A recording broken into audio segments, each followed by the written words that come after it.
Maintenant,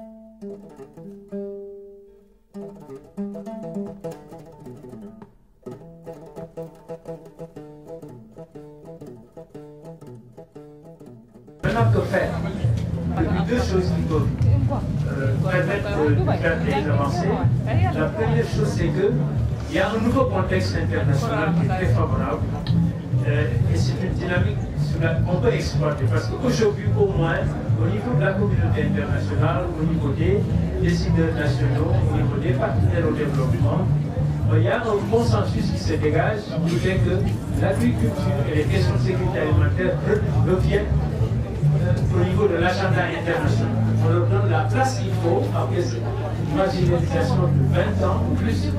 Il y a aujourd'hui plus de conscience qu'on doit redonner à l'agriculture et à la sécurité alimentaire en général de place dans les stratégies et les politiques et les programmes de développement. Donc, c'est un contexte favorable qui est très important. Même la Banque mondiale, qui était à la base de toutes ces politiques axées sur le marché, reconnaît dans son rapport sur le développement que pour lutter contre la faim et la pauvreté, il n'y a pas meilleure stratégie d'investir dans l'agriculture, dans la sécurité alimentaire, notamment en milieu rural. Donc, c'est une opportunité historique très importante qu'on doit saisir pour qu'on installe définitivement les questions d'agriculture et de sécurité alimentaire sur l'agenda international. Deuxième mesure importante, qui est un paquet de mesures qui intègre une bonne partie et je me réjouis de ce que j'avais noté ici comme élément, c'est ressorti dans toutes les interventions ici, c'est la définition impérative d'une vision de la stratégie agricole qui doit définir la sécurité alimentaire. Mais cela suppose des changements structurels à la fois dans les systèmes de production agricole, réforme foncière, on a parlé du foncier ici, éducation universelle, on a parlé, il y a eu un débat très intéressant ici sur avec quelle langue il faut étudier la langue nationale, le français, la formation professionnelle, la décentralisation, qui est aujourd'hui un cadre qui permet de mettre en place des politiques au niveau local, des investissements structurants. Je pense que Borka a parlé tout à l'heure d'un cas typique des femmes, on leur donne des terres, mais à 15 km. Si vous n'avez pas d'investissement structurant, si vous donnez une femme des terres à 15 km, vous ne pouvez pas les exploiter.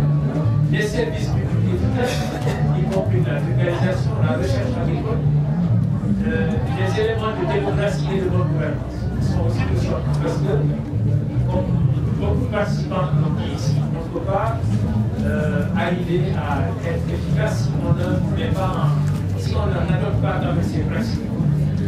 Il faut aussi des politiques de soutien à l'agriculture.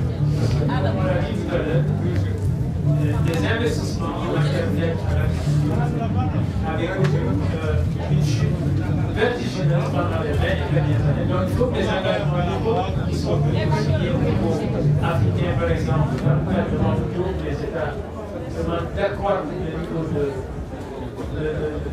la part du budget national qui doit être consacré à l'agriculture, mais aussi les différentes initiatives qui sont prises au niveau international, comme l'initiative de l'AFILA sur la sécurité alimentaire, comme les initiatives du GIE, que ce soit suivi d'engagement, qu'on sache effectivement que ces fonds et les promesses de fonds sont mobilisés pour pouvoir financer les actions, mais aussi la promotion de l'activité agricole non violente. Parce que l'agriculture ASF ne peut pas aussi régler tous les problèmes de sécurité alimentaire, notamment les questions d'accès. Parce que ça, c'est des questions de revenus. Il faut promouvoir des activités là où l'agriculture ne peut pas être en place. Et enfin, l'emploi durable.